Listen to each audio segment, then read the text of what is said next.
The Motor Insurance Repair Research Centre at Thatcham was set up in 1970 by the British insurance industry to research into the many aspects of vehicle body repair techniques.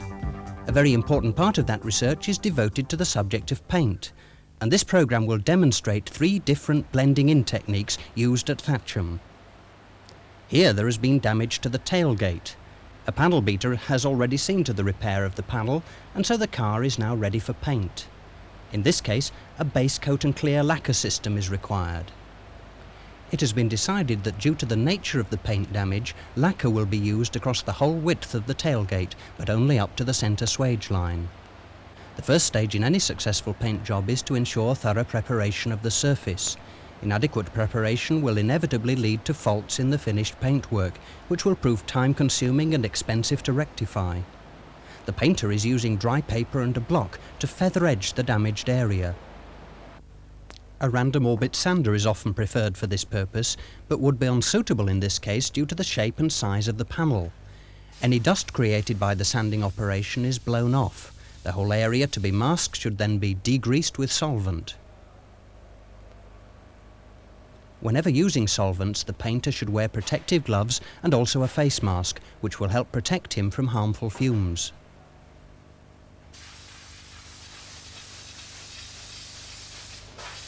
After blowing off the panel with compressed air, it should be wiped over with a tack rag to remove any remaining dust particles. During the repair, the panel surface has been taken down to the bare metal, so a coat of etch primer is being mixed ready for application.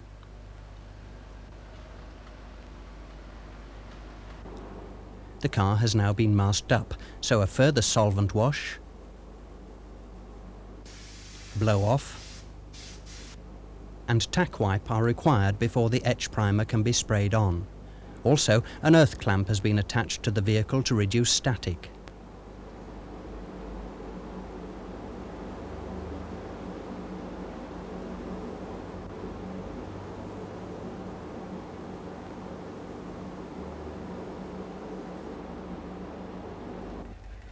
In this case, a 2-pack primer will be used. When mixing 2-pack primers, remember to take into account their limited pot life. The viscosity is checked to ensure the correct consistency for spraying. Care should be taken to use the correct viscosity cup, and time should always be checked in the paint manufacturer's literature.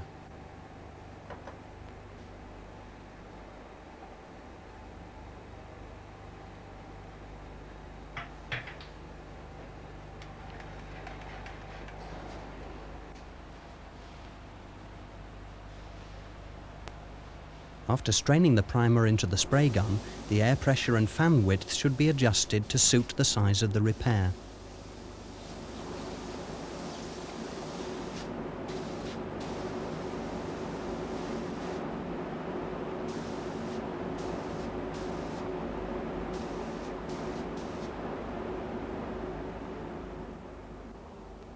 Three coats of primer are used, observing the flash-off times recommended by the manufacturer.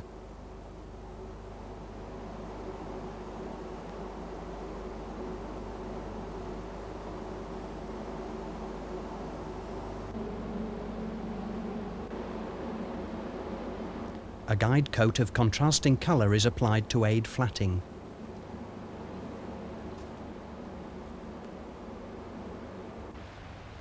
Having removed the masking, the primer is dry flatted using P400 paper on a block and blown off. To ensure good adhesion over the entire area to be lacquered, the surface is keyed with an ultrafine Scotch-Brite pad.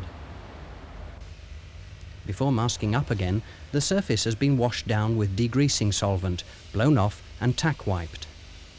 When masking for a minor repair of this type, it is worthwhile bearing in mind the technique of roll edge masking. The roll will deflect the paint particles and diffuse them so that they blend in without leaving any sharp edges. The colour can now be mixed. A viscosity check is not required as this material is thinned by volume only. The colour is strained into the gun ready for spraying.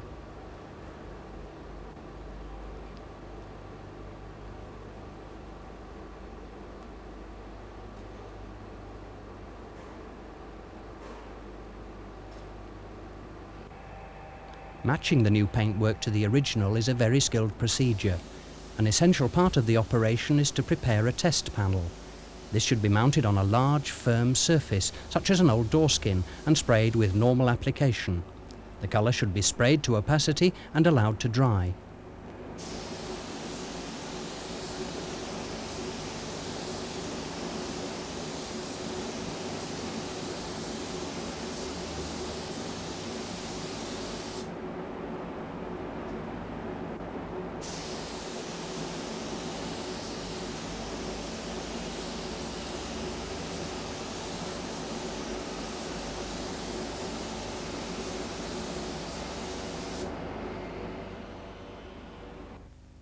Whilst the base coat is drying, the lacquer can be mixed.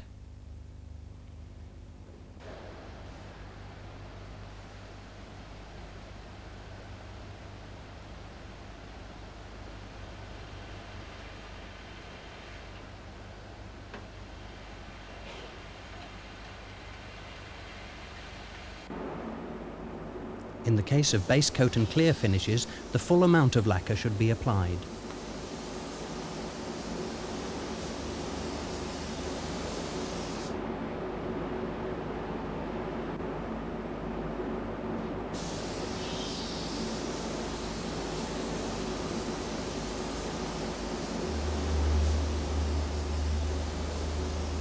Test panels should always be thoroughly dried. A small oven such as this can prove very useful in speeding up the drying process and is much more economical than using a spray booth.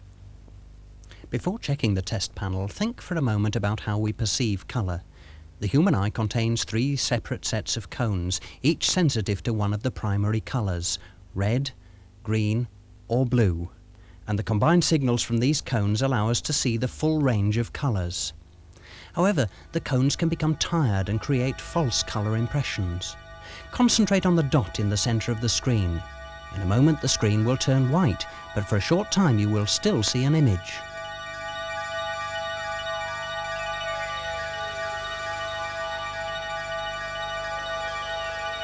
You should now be seeing an after image of the pattern in red, white and blue. This is due to certain colour-sensitive cones in your eyes having become tired from exposure to the previous picture.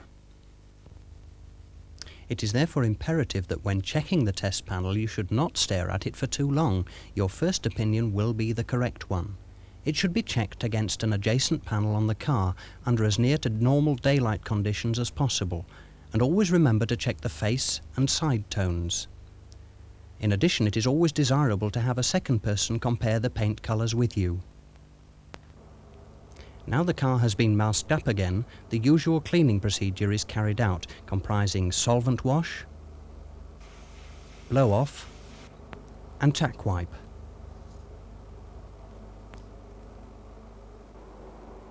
The first coat of base coat should be applied so that it just covers the primed area. In this case, the test panel has shown that 3 coats will be required. When carrying out repairs of this nature, gun technique is all important. For the first 2 coats, a slight arcing motion should be adopted. This second coat is being applied so that it overlaps the first coat.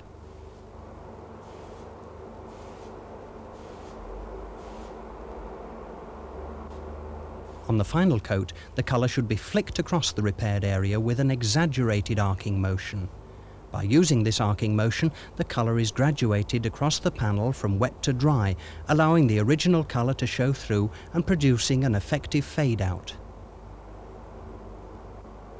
Finally, 2 coats of clear lacquer should be applied to the panel.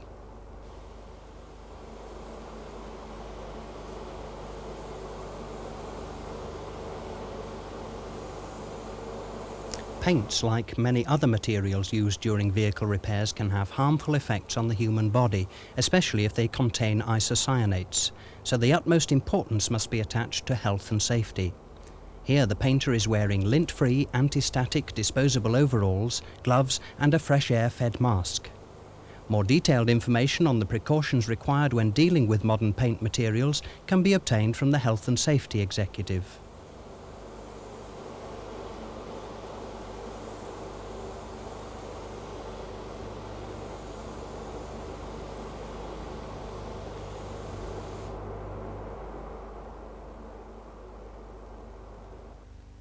As soon as the car has been taken out of the booth, the masking should be removed.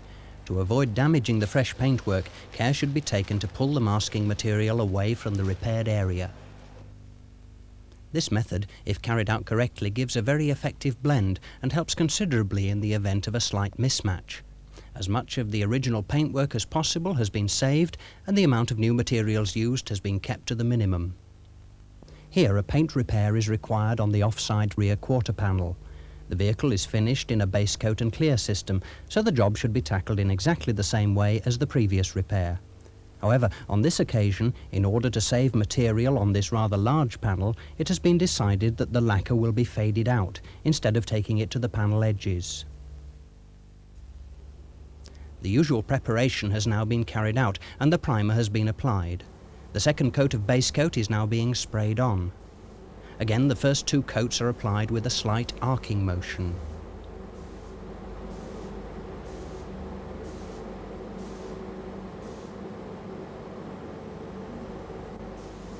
This action being much more exaggerated on the third and final coat.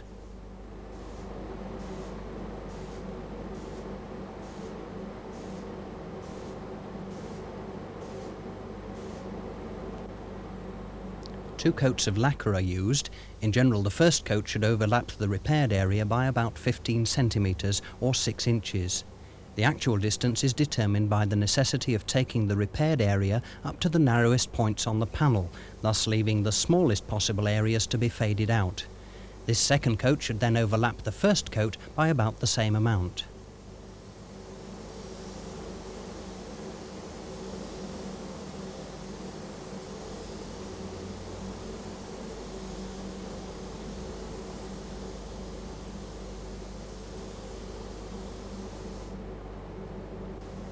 Finally, either a slow-drying thinner or preferably a fade-out thinner is sprayed on where the last coat of lacquer joins the original paintwork. This will thin out the newly applied lacquer, causing it to flow and blend in with the original lacquer. Having removed the masking, the surface is buffed up with a very fine polishing paste to ensure that the paint repair is indistinguishable from the original paintwork.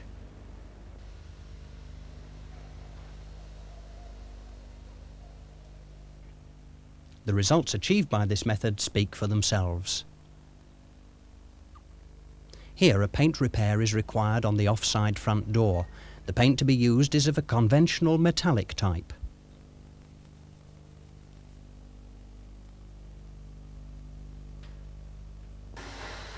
Since the panel has a large, smooth surface area, the painter is able to use a random orbit sander to feather the edge. Again, a thorough and systematic process of preparation should be followed, both before and after primer, as shown in the first repair. However, since the damage is much more extensive than on previous repairs, it will also be necessary to prepare the 2 adjacent panels.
For the first 2 coats of paint, the adjacent panels are masked up. The test panel has shown that 3 coats will be required on this car, with a flash-off time of 5 to 10 minutes between each coat.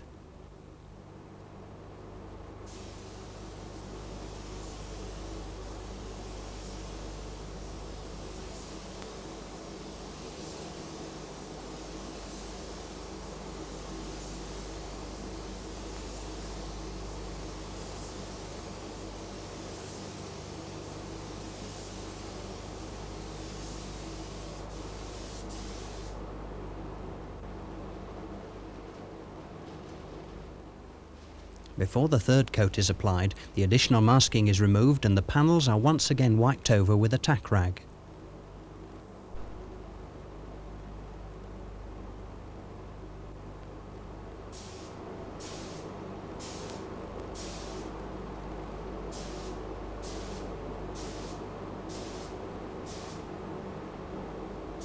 Again, an exaggerated arcing motion is used to achieve the fade out on the 2 adjacent panels.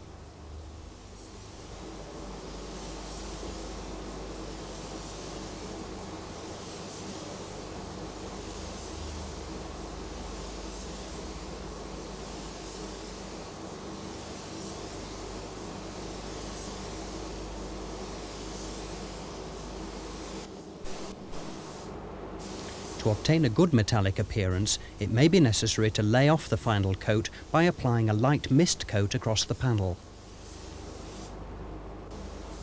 After flash-off, a clear lacquer is applied as the last stage of the blending-in process. The lacquer dissolves the paint particles which were flicked out at the edges during the application of the final coat, leaving a smooth finish and an undetectable repair which requires no polishing. This procedure can also be used for straight colour repairs with equally effective results.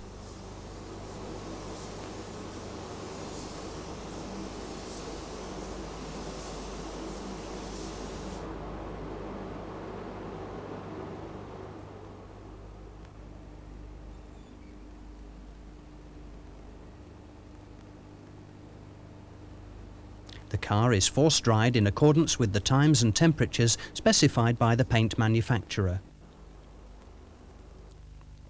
Minor paint repairs can be an important source of income to body repairers. By following the methods and working practices outlined in this programme, a repairer can be assured of producing high-quality work in the shortest possible time. Further information on painting techniques for straight colour materials and paint times following panel replacement can be found in the Thatcham Methods manuals, which are available to everyone on subscription.